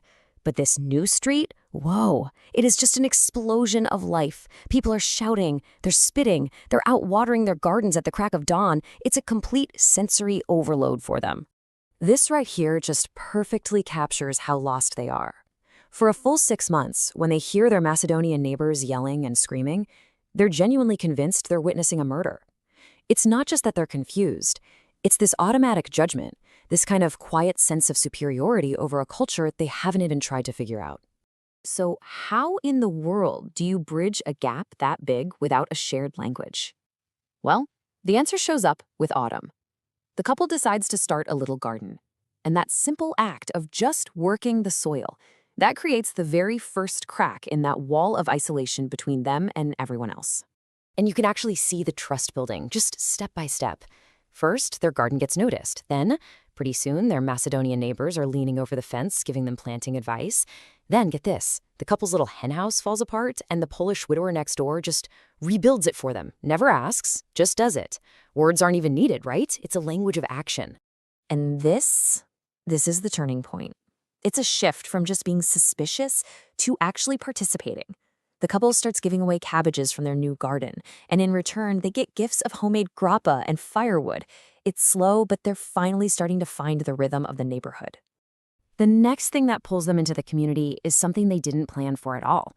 The young woman gets pregnant, and suddenly, this deeply personal news turns into this huge, public, neighborhood-wide celebration. I mean, just look at this outpouring of support. It is completely overwhelming.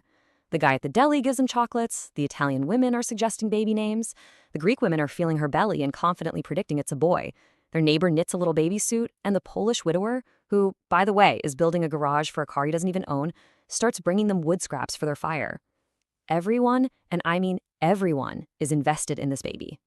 But it's not some perfect fairy tale, and that's what makes the story so good.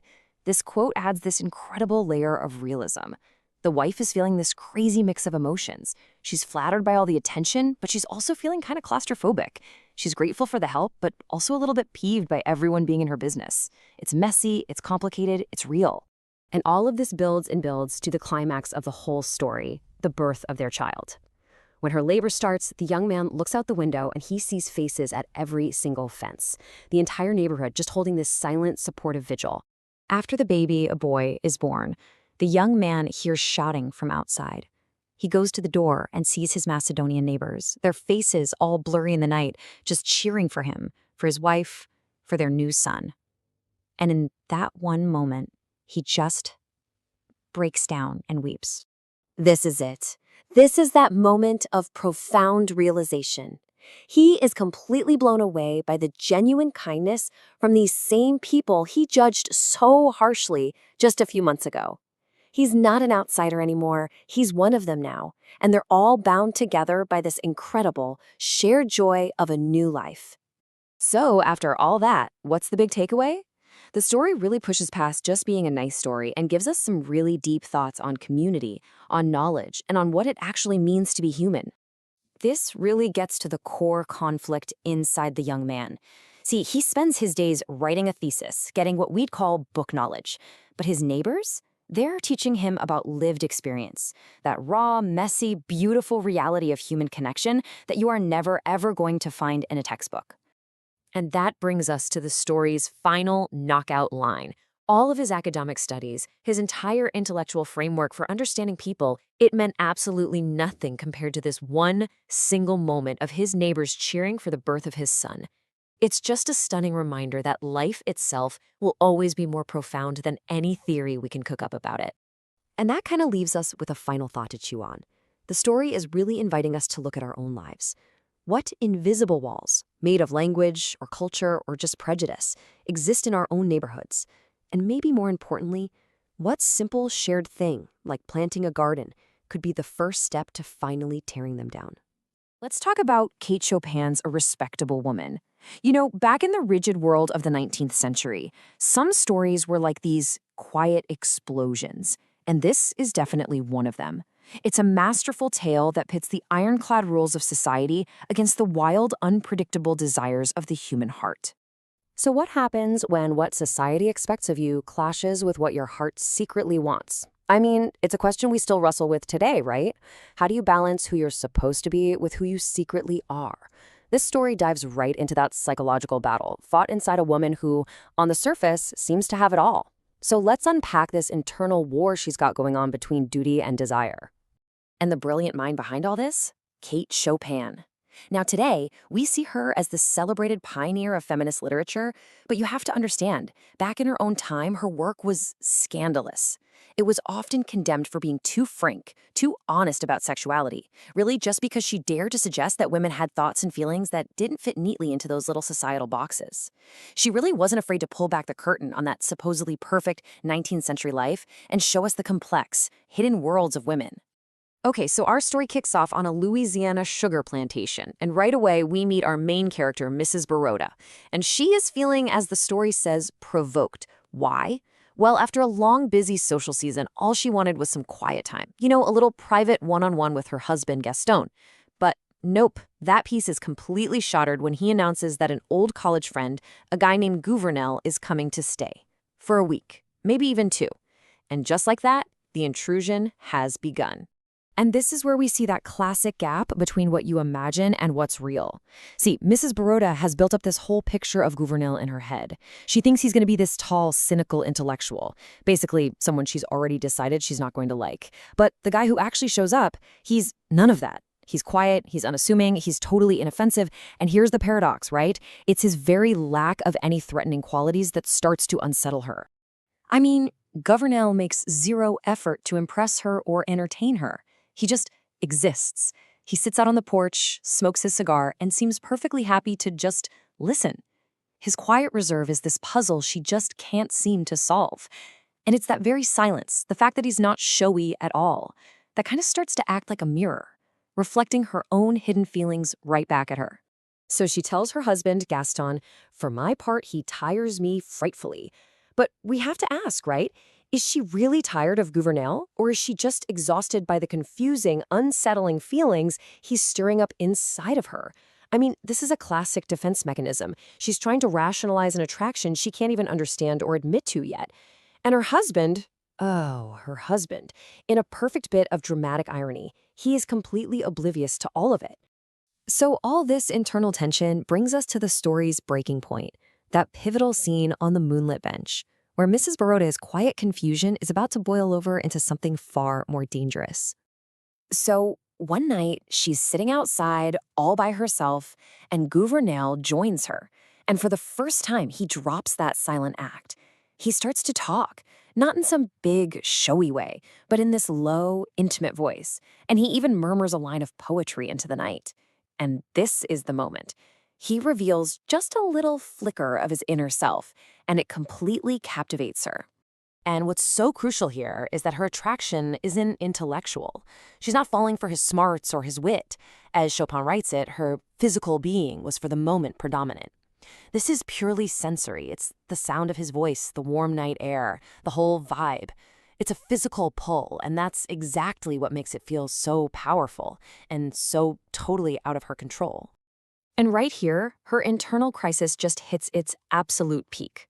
Sitting there in the dark, this overwhelming impulse just rushes through her, the desire to simply reach out and touch his face. Think about that. It's such a raw, undeniable urge, and it terrifies her. Why? Because that one simple desire threatens to completely shatter her entire identity as a respectable woman. So her reaction to this impulse, it's swift and it's decisive. She doesn't run from the man. No, she runs from herself. She's fleeing from these forbidden feelings that he's unlocked. In order to protect her status, her marriage, her whole carefully constructed life, she just runs. The aftermath is fast. The very next morning, she's gone. She abruptly leaves for the city and spends the entire winter away from home. A whole year goes by. And then, her husband Gaston, still completely clueless about what happened that night, makes this fateful suggestion. Hey, we should invite Gouvernail to visit again. At first, she's like, no way. She resists the idea. But then, something shifts. And this leads us to the story's famous, super mysterious, and endlessly debatable ending. She totally surprises Gaston by suddenly agreeing to the visit, and with a laugh, she tells him this. I have overcome everything. You will see. This time I shall be very nice to him. Okay, what on earth does that mean? And that is the question that has fascinated readers for over a century. What is the everything she's talking about? What has she overcome? Chopin leaves us with two really tantalizing possibilities. So what did she overcome? Well, interpretation A is kind of a safe reading. She's conquered those dangerous feelings. She's confident she can face Gouvernail now and just be the perfectly respectable wife. But interpretation B is way more radical. It suggests she hasn't overcome the desire at all. She's overcome her fear of that desire, that she's conquered her social conditioning and is now ready to go after what she actually wants. And that ambiguity, that's the absolute genius of this story. It perfectly captures all its key themes, that constant battle between what society wants and what you want, the shocking power of just physical attraction, and, of course, the deep irony of a husband who has absolutely no idea what's going on inside his own wife's mind. And in the end, it really forces us to ask what respectability even means. And to think this whole thing started because she was denied this one little thing, a tête-à-tête, a private, intimate conversation with her husband. It's so ironic, isn't it? The disruption of that quiet little plan is what led her to confront a much deeper, much more dangerous kind of intimacy with a completely different man. And so, Kate Chopin leaves us not with an answer, but with a question that echoes just as loudly today as it did way back in the 1890s.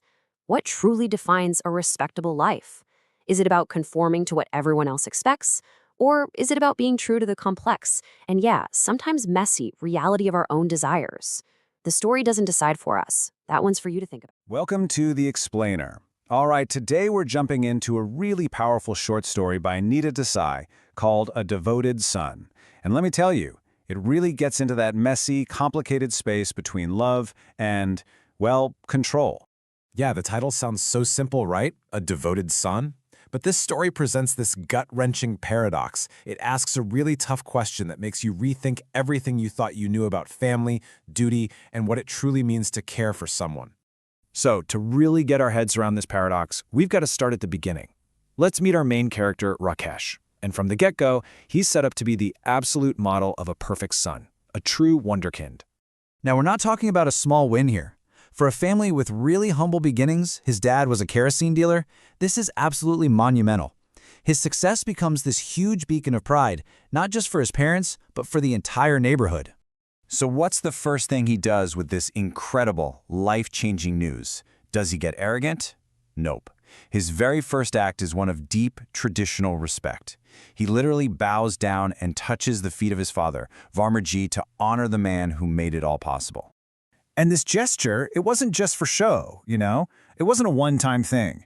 Rakesh's devotion becomes the central pillar of his whole life, guiding every single major decision he makes. I mean, just look at the pattern here. He gets a scholarship to go to the USA, a golden ticket, right? But he comes home. His mother chooses an uneducated girl from her village for him to marry, and he just agrees. And of course, he provides constant, unwavering care for his parents, especially for his mom in her final days. He always puts their wishes before his own. So, in the eyes of his community, Rakesh is this total phenomenon. He somehow achieved this incredible modern success without sacrificing even an ounce of his traditional sense of duty. By all accounts, the man is perfect. But you knew there was a but coming, didn't you? As with so many tragedies, a single event changes absolutely everything. This is the turning point where Rakesh's devotion starts to morph into something else entirely. The death of his beloved wife just completely shatters Varmaji. His grief starts to show up as all these strange illnesses, and his will to live just fades. He becomes a ghost of his former self. And right here, you can see the change in Rakesh so clearly. The gentle son who used to bring his dad tea in his favorite cup, he slowly gets replaced by the efficient, almost clinical doctor who sees his father less as a person and more as a patient to be managed. This transformation doesn't just happen quietly inside him. Oh no, it explodes into this heartbreaking daily conflict between father and son, and the whole battle centers on the simplest of life's joys. Rakesh, the doctor, believes he knows what's best for his father's health, so he imposes this super strict, frugal diet. He takes away all the rich, fried foods and the sweets, like halwa, that have brought his father pleasure for his entire life. This is the absolute heart of the conflict. Rakesh thinks he's just being responsible, sensible medical care. But to his father, these words feel like a cold, cruel tyranny, stripping him of his freedom and his last remaining comforts. This just shows you the depth of his father's misery. Varmaji gets so desperate for just a little taste of his old life that he actually resorts to bribing his own grandson just to get him to buy some sweets in secret. So this daily struggle, it just keeps building and building until it reaches the story's unforgettable and absolutely devastating climax. In the final scene, Rakesh walks in with yet another medicine. It's a tonic he promises will restore his father's strength. But at this point, strength is the last thing Varmaji wants. Strength just means prolonging a life that he no longer wants to live. And, for the first time, Varmaji physically fights back. He rejects the medicine, he rejects the care, he rejects the devotion itself, which he now sees as a cage that's keeping him alive just to suffer. And then he says these haunting final words, and the paradox is complete. His father begs him for one last thing, the one thing this devoted son, this brilliant doctor, absolutely cannot give him, the freedom to die. So the story's journey is this complete, tragic reversal. It kicks off with a celebration of a son's amazing success and ends with a father's heartbreaking plea for release from that very same son's care. You know, the story just weaves together so many powerful themes. There's the paradox of duty, where Rakesh succeeds as a doctor but fails as a son. The generation gap, with modern medicine clashing with traditional desires. And of course, the ultimate irony, that Rakesh's success is the very thing that robs his father of his joy. And hey, to deepen our understanding, let's look at some key vocabulary. Wonderkind, that refers to Rakesh's early genius. Sweetmeat is just a term for sweets, like the halwa Varmaji was craving. Desolate perfectly describes Varmaji's room and really his state of mind. Frugal is that simple diet Rakesh forces on him. And supplant, this one's key, means to replace, just like the doctor in Rakesh replaced the son. Ultimately, a devoted son doesn't give us any easy answers. It leaves us wrestling with this really provocative question. It forces you to think about that very fine line between loving care and suffocating control. A question that feels just as relevant today as it was when Desai first wrote it. All right, today we're digging into a really dark adventure story from the one and only H.G. Wells. But, this isn't about time machines or aliens. Nope. The Treasure in the Forest is a super chilling story about a monster that's a lot more, well, human. Greed. And let me tell you, it comes with one heck of a warning. Okay, Let's just dive right in. This whole story really hangs on this one big question. What is the ultimate price of greed? Keep that tucked in the back of your mind as we go, because H.G. Wells gives us a very clear and very, very brutal answer. So, before we get into the nitty-gritty of the plot, let's take a look at the story's moral compass. These are the big ideas that are basically driving our characters straight to their doom. At its heart, the entire story is really a lesson on just how corrupting greed can be. Our characters get so obsessed with finding this treasure that they become completely blind to the obvious, deadly dangers staring them right in the face. And this slide lays out all the interconnected ideas perfectly. You've got the corruption of greed, which we just talked about. Then there's karmic justice. What goes around comes around. Colonial arrogance, this sense of superiority that makes them underestimate everything. And finally, nature as a silent judge, just watching this whole tragedy unfold without a care. We're going to see every single one of these themes play out. So let's get into the story itself and see how this all builds up. Because this isn't just some fun treasure hunt, it's a journey straight into a trap that the characters basically set for themselves. We meet our two protagonists, Evans and Hooker. The story calls them wastrels, which is a great word. It basically means good-for-nothings. And you can see their whole dynamic right here. Evans is the leader, totally driven, borderline obsessed with the gold. Hooker, on the other hand, he's a bit more cautious. He's uneasy, kind of picking up on the weird, ominous vibes of the island. And their quest kicks off with a really brutal act. This isn't some noble adventure. They straight up murdered a man named Shanghai to steal his treasure map. This one act of violence just sets the tone for everything that comes next. They've built this whole dream on a foundation of blood. Now here's a detail that's just so creepy and cool. As Shanghai was dying, he gave them this weird, mysterious grin. And that image, it haunts them, but they have no clue what it means. It's just this brilliant piece of foreshadowing, a dead man's secret joke, and they're about to become the punchline. The whole atmosphere just shifts dramatically as they move inland. They go from the blazing, open heat of the beach into this cool, somber, or dark and gloomy forest. The setting itself feels like a trap closing in on them, like they're going from light into shadow. They keep pushing deeper and deeper, following the map, hacking their way through this oppressive quiet. They think they're getting close.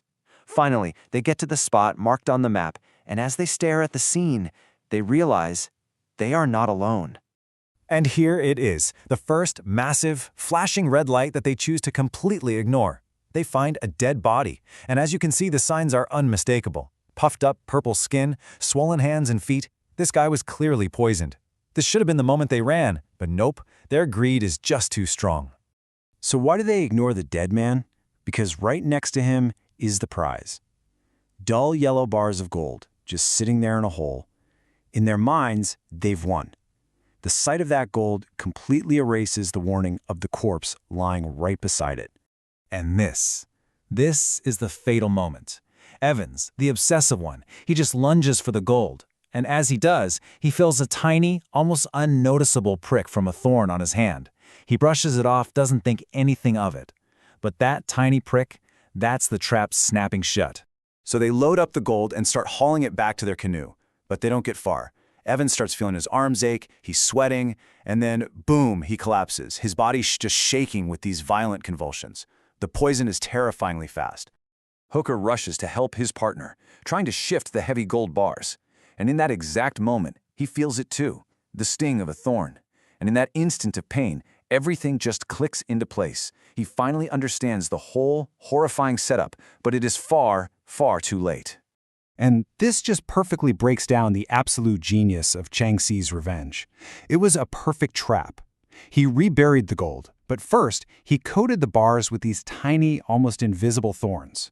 Then, he laced those thorns with a powerful diac poison, the kind used on blow darts. And then he created the map, knowing it would eventually fall into the hands of greedy men just like Evans and Hooker. And all of a sudden, all those mysterious little details make perfect, horrible sense. Hooker remembers the little dashes on the map they couldn't figure out. They weren't directions, they were drawings of thorns. He remembers Shanghai's dying grin. It wasn't just a map, it was a weapon. The treasure itself was the booby trap. And so, that's how the story ends. Both men die in agony, right next to the very prize they murdered for. And in this final, poetic image, white flower petals from the forest just fall silently down on their bodies. Their greed, their struggle, their deaths, It all meant nothing to the world around them. Okay, let's pull back and just quickly summarize the key takeaways from this very tragic story. So, let's run through that tragic cycle one more time. It all starts with a murder for a map. That obsession leads them to ignore obvious warnings, like a dead body. That same obsession lets them find the treasure, only to discover the gold itself is the weapon, coated in poisoned thorns. In the end, their own greed is the direct cause of their destruction. It's a perfect, tragic circle. Now, Wells uses some really specific language to build the atmosphere in this story. Let's quickly look at a few key words that help bring the forest and all its dangers to life. We start with wastrels, which is what the story calls Evans and Hooker, basically good for nothing. Somber is the word used to describe that dark, gloomy forest they walk into. An ingot is simply a bar of gold. That fatal thorn prick is described as imperceptible, meaning it was almost impossible to notice. Spasmodically describes those violent, irregular convulsions from the poison. And Dayak refers to the indigenous people of Borneo, who are known for their poison, which becomes the instrument of Cheng-He's revenge. So we end where we began, with a question. H.G. Wells shows us pretty clearly that greed is a trap, baited with something that seems way too good to be true, which leaves us with this final thought. In our own lives, how do we learn to recognize the bait? You know that feeling when you go back to a place from your childhood, only to find it's not what you remember? That powerful, kind of gut-wrenching feeling is right at the heart of Mild Home by Lamichhane. This story is all about that clash between the idealized place you've built up in your head and the cold, hard reality waiting for you. And this is the line that just hits you right from the get-go. It's the narrator's first thought as he arrives. This single question sets the entire stage. It's that immediate sinking feeling that the beautiful, perfect place he's held onto for 2 whole decades, well, it might have been a fantasy all along. So why is he even back? Well, this isn't some happy reunion tour. He's on a pretty somber mission, actually. He's there to sell the old family home and move everyone away for good. This journey is really about saying a final, definitive goodbye. And what he finds is just bleak. The beautiful countryside he remembered, gone, replaced by this depressing, lifeless village under a dreary gray sky. And the decay isn't just in the town, it's his own home, too. You can see it in the withered vines on the roof. It's the perfect visual metaphor for his own family's declining fortunes. But then, right in the middle of all this gloom, his mother mentions a name from the past, Runtu. And just like that, it's like a switch is flipped. The gray, desolate present just melts away, and we're flooded with the golden light of a cherished memory.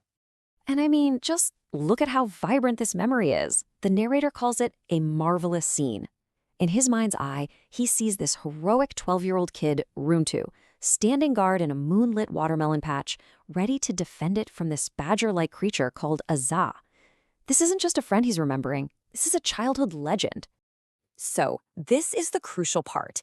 In the narrator's mind, Runtu was everything. He was a brave hero who knew all the secrets of nature, like how to catch birds and find beautiful seashells. But more importantly, they were equals. Their friendship was pure, perfect, completely untouched by the social classes they were too young and innocent to even understand. And just as we're getting lost in that perfect memory, bam! The story snaps us right back to the present day. The door opens and reality walks in, ready to tear that beautiful image down, piece by painful piece. First up, we meet second sister Yang. Now, the narrator remembers her as the bean-curd beauty, but the woman who's here now is different. She's shrill, bitter, and he mentally nicknames her Compasses because of the way her thin legs stand apart. Her transformation is a brilliant and sad illustration of the social decay of the village. Poverty and time have just warped her. Okay, so before Runtu even arrives, the story is setting us up for the heartbreak. On one side, you have the vibrant, heroic friend from memory. On the other, you have the grim truth of a man who's been completely worn down by life. The contrast is just staggering. And then, he appears. The adult Runtu is almost unrecognizable. He's pale, wrinkled, and seems hollowed out. He's described as a lifeless wooden figure, a man who has been absolutely crushed by a brutal life of famine, endless taxes, and backbreaking labor. And then comes the one single word that destroys everything. Instead of calling him by his name, Runtu bows his head and calls him master. In that instant, what the narrator calls a wretched, thick wall of social class just slams down between them. The friendship they shared as children, it's just gone. Forever. It's a heartbreaking moment that says so much about the rigid social structures of the time. I mean, what a devastating moment, right? The story could just end there in complete despair. But Lu Xun doesn't leave us there. He gives us this small, fragile glimmer of hope, and he finds it where you might least expect it, in the children. You see, the narrator's nephew Heng'er and Rintu's son Shuisheng, they meet and they just become fast friends. They play together, totally unaware of the invisible wall that separates their fathers. Their innocent connection suggests this really powerful idea. These social barriers, they aren't natural. They're built. And that means maybe they can also be torn down. So as we pull back, we can see the story is really built on these incredible themes. You have the deceptive nature of memory clashing with reality, the destructive power of social class, and finally, this fragile, cautious hope for what the future might hold. This timeline really maps out the story's emotional roller coaster. We start in the warmth of a perfect memory, a utopian friendship. Then we plunge into the cold, bleak reality of the present. We hit absolute rock bottom with the destruction of that friendship, only to find a tiny glimmer of hope in the next generation, suggesting a new path can be built. And this is the thought the narrator leaves us with, and it's just so profound. It's not a promise that things are guaranteed to get better. It's more like a challenge. Hope isn't something you just find, it's something you create. A path to a better world doesn't exist until people start walking it, together. What a powerful idea to end. Do you know that feeling when you visit a place for the very first time and you're just completely blown away? You see this age-old peacefulness. That's exactly what a tourist sees in Kathmandu Valley. It's this picture-perfect, deeply spiritual vision. But, and this is a big but, as we're about to find out, that's only half the story. So welcome to the world of the half-closed eyes of the Buddha and the slowly sinking sun. It's this incredible story by the Nepali author Shankar Lamichhane. And what makes it so amazing is that it's built on this really fascinating contradiction, basically a clash between two totally different realities that exist in the exact same place. And the way Lamichhane pulls this off is through a really unique literary technique. Okay, so what this story is really all about, at its core, is this major clash of perceptions. It really makes you stop and think. When you look at a place, what are you actually seeing? Are you seeing the romantic postcard version of it? Or are you seeing the gritty underlying reality? And Lamichhane just throws us right into the deep end of this conflict. He uses this brilliant technique called stream of consciousness. And what that means is we're not just being told about these two different worlds. Nope, we actually get to live inside the minds of our two main characters. So on one side, you've got the tourist who sees nothing but spirituality and ancient beauty. And then on the other side, there's the local guide who's just living the daily struggle to survive. All right, let's dive into the tourist's head first. He's got a little bit of black and white whiskey in him, he's feeling emotional, and he's painting this picture of Nepal as this almost mythical, magical place. And one of the things he gets totally fixated on is this concept he calls the Samyak gaze. He sees it everywhere, in the eyes of monks, on Buddha statues. And for him, it's this idea of a pure, perfect way of seeing, looking at the world without any kind of bias. He thinks this is the absolute spiritual heart of Nepal. So this romantic vision, it affects everything he sees. A normal house? To him, it's a sacred temple. A simple friendly gesture? Oh no, that's a smile from the soul, just full of ancient wisdom. He even gets to the point where he feels this huge cultural debt, like the West basically owes its entire existence to the generosity of the East. So we've been soaking in this beautiful, almost dreamlike vision of Nepal, and then bam, the story takes a hard turn. The guide, who's been listening patiently this whole time, basically says, okay, that's enough. It's time for you to see something else. The guide tells him he wants to show him the pulse of reality. And this isn't something you can see from the back of a tour car, right? It's the side of Nepal that you won't find in any history books, and it's definitely not on any of the postcards. So the guide leads the tourists on this journey. And it's a real physical journey, but it's also deeply metaphorical. You can see the steps here. They get off the beaten path, climb up Chobar Hill, and end up at a poor farmer's hut. And it's here. This is where the tourist is about to come face to face with a completely different kind of reality. And right away, the contrast is just painfully clear.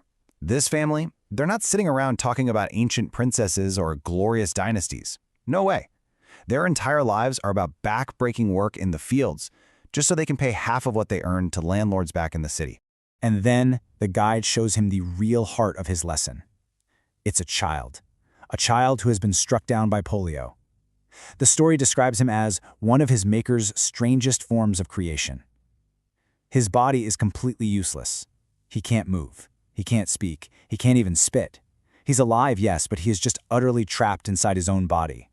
And this is where it all comes back to the central symbol that really ties this whole story together, the eyes.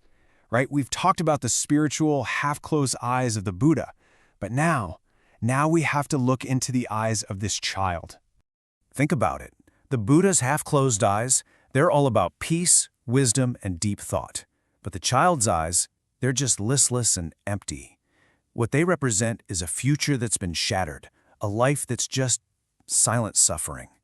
And then the guide gives us the child's silent monologue. It's incredibly powerful. His healthy sister, she represents the future, the continuation of history, of culture, of language. But him, he represents the absolute end. It's like in his small body, thousands of years of human development, tradition, and potential have just come to a dead stop. So, what do we do with this? How do you possibly make sense of two views that are so completely opposite? And how in the world does Lamichhane manage to bring them together into one single story? Well, the answer goes back to that literary technique we talked about earlier, stream of consciousness. See, by forcing us to live inside both of their minds, the tourists and the guides, Lamichhane doesn't let us off the hook. We can't just pick one reality and ignore the other. We're forced to hold both truths at the same time. We have to experience the stunning beauty and the brutal reality, and see how they can somehow exist in the exact same place. And this all builds to the story's really breathtaking final moment.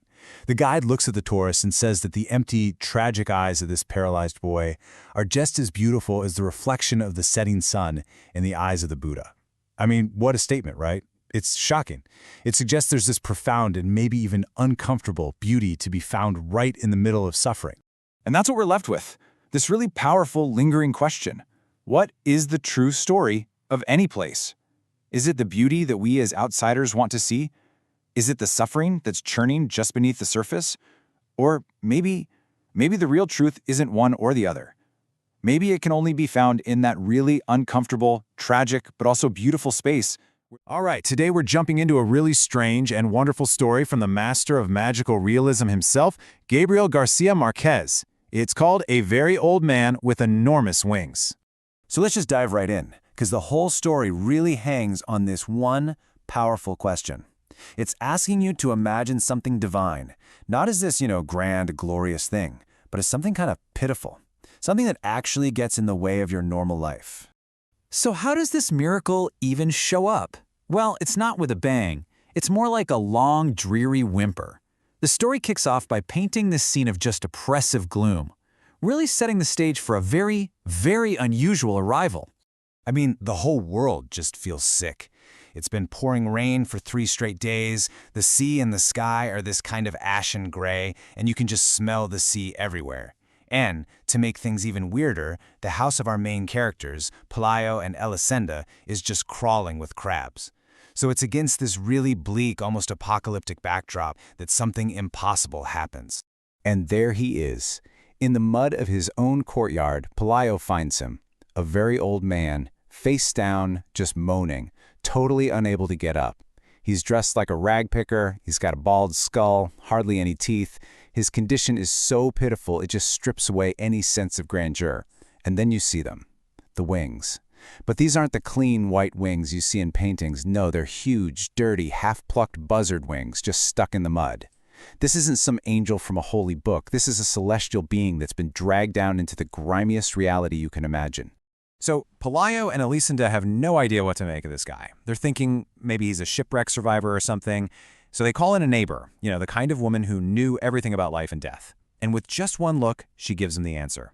It's an angel, she says. He was probably coming for their sick kid, but the poor guy's just so old and weak, the rain knocked him down. And just like that, the unexplainable gets a label.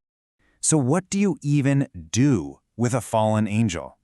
The neighbor tells them to just club him to death, but they don't have the heart. Instead, Pelayo just kind of watches him all afternoon, and then in this moment of just stunning practicality, he drags him out of the mud and locks him up with the hens in the chicken coop. A miracle. Imprisoned. Well, a secret like that doesn't stay secret for long. By the very next day, everybody knows a flesh and blood angel is being held captive.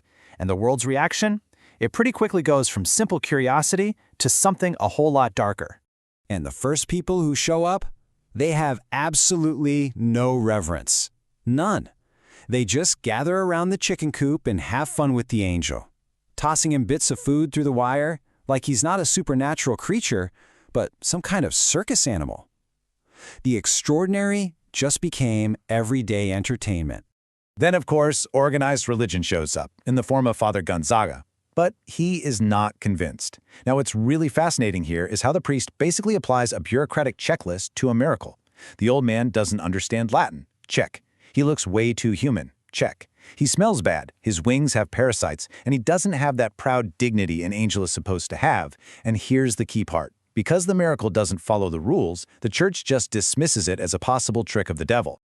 As the crowds get bigger and everything's turning into chaos, Elisenda, who's just sick of sweeping up garbage, has a brilliant idea. She decides to fence in the yard and charge people to see the angel. And the price? 5 cents. The sacred is now officially for sale. And once money's involved, the mood just shifts. The crowd isn't just curious anymore. Now they feel like they're entitled to a show. And when they don't get one, well, things turn ugly. You know, his only real supernatural virtue seems to be his patience. The chickens peck at him, people with ailments pull out his feathers to touch to their own bodies, and others throw stones to try to make him stand up. They finally get a reaction when they sear his side with a branding iron. He wakes up with a jolt, ranting in his strange language with tears in his eyes, creating this big whirlwind of dust and panic. But it's not a reaction of rage, it's just pain. So, just as the whole angel craze is at its peak, a new carnival attraction comes to town. Get this, it's a woman who is turned into a giant spider. And her crime? She snuck out of her house to go to a dance without her parents' permission. And this illustrates so brilliantly why the public completely abandons the angel. The Spider-Woman story is easy. It's full of what they call human truth. And it's got a super clear moral. Don't disobey your parents. She answers questions, she tells her story. The angel, on the other hand, is this complex, silent, and frankly uncomfortable mystery. So the crowd chooses the simple spectacle over the profound one. And just like that, the courtyard empties out. Pelayo and Elisenda are rich now. They've built a new mansion. And the angel? He's forgotten, left to become nothing more than a household pest. So for years, he just wanders around the house, getting shooed out of rooms with a broom. He and the child both get chickenpox at the same time. A doctor even examines him and is just baffled, not by the fact that wings exist, but by how perfectly logical and natural they seem on a human body.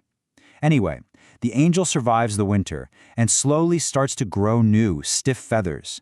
It's like he knows what's happening, and then one morning, he's ready. Elisenda is in the kitchen, just cutting onions, when she sees him making his first clumsy attempts to fly. He looks like a senile vulture as he scrapes his wings across the yard and finally gets some altitude. And what does she feel watching this miracle leave? Is it awe, wonder? Nope. She lets out a sigh of relief. He's no longer an annoyance in her life. He's just an imaginary dot on the horizon of the sea. So what are we supposed to make of this completely bizarre tale? Well, the story is a masterpiece of a genre that Marquez basically perfected. So let's unpack some of the big ideas here. This story is a perfect example of what's called magical realism. The magic here, an actual angel, is presented as totally real and, well, mundane. He's not some divine messenger, he's a problem, an inconvenience, something you lock in a chicken coop. By grounding the magical in the everyday, the story forces us to look not at the miracle itself, but at our very real and often pretty disappointing human reactions to it. So what's the lasting message? Well, first, the story really holds up a mirror to our own capacity for cruelty and greed. It shows how easily we can turn something magnificent into a business, and turn anyone who's different into a sideshow attraction. It's also a sharp critique of organized religion, with its rigid rules and checklists, and how it can totally fail to recognize a real mystery when it doesn't fit in a pre-approved box. And finally, it reveals a really fundamental thing about human nature. We tend to prefer easy, digestible stories, like the Spider-Woman's, over the complex, challenging truths that the silent angel represents. The author's choice of words really paints a vivid picture. Stupor just perfectly captures that initial dazed shock Pelayo and Elisenda feel. Decrepit is the ideal word to describe the angel's pathetic, worn-out state. The priest warns the crowd not to be ingenuous or too innocent, and the angel's passivity isn't described as weakness, but as a cataclysm in repose, like a terrifying power just being held in check. And that leaves us with this final, really unsettling question. The story doesn't end with humanity learning some great lesson or finding faith. It ends with a miracle finally managing to get away from us. It kind of suggests that maybe, in a world of cruelty and greed,